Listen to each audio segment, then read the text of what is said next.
Hello everyone, welcome छ हजुरलाई मेरो पवित्र ब्लग युट्युब च्यानलमा। सबैजनाले लाइक, कमेन्ट, सेयर अनि सब्सक्राइब गरिदिनु होला। आज चाहिँ म घरमा नि आमालाई मकैको जुठा बनाउन सघाएँ। त्यसपछिदेखि बधाई र म मिलेर गयौँ घाँस काट्नु।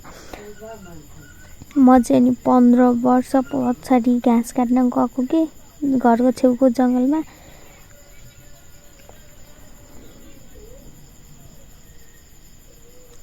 हजुरहरु को गाउँबाट हुनुहुन्छ सबैजनाले कमेन्ट गरिदिनु है।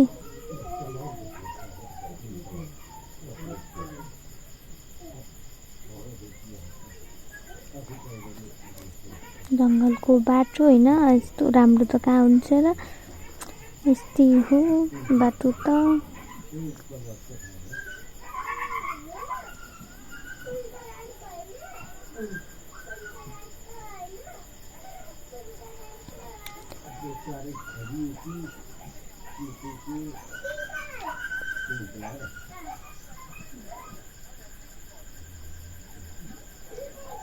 एउटा मात्रै बाख्रा थियो नि त, अनि त्यो धेर पनि बोक्न सक्दिनँ।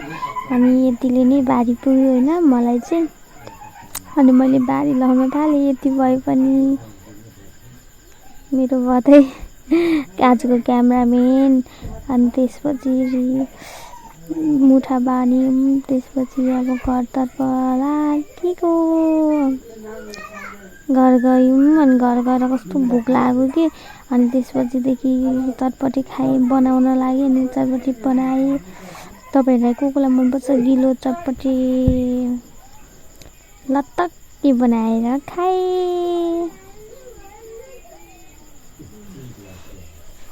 त्यसपछि नि हैन उयो भाइ आएको थियो कि विदेशबाट, अनि भाइलाई भेट्न गएको। बधाईले मलाई भिडियो बनाइदिनु न, म यस्तो गर्दै नाच्छु भन्यो। त्यसपछि भाइको घर पुग्न आँट्यौँ। भाइको घर चाहिँ यही हो। अनि भाइ चाहिँ घरमा थिएन क्या, पल्लो घर फेरि दाइको घरमा गएको थियो। अनि त्यहीँनिर पल्लो घरमा भाइलाई भेट्न गएँ।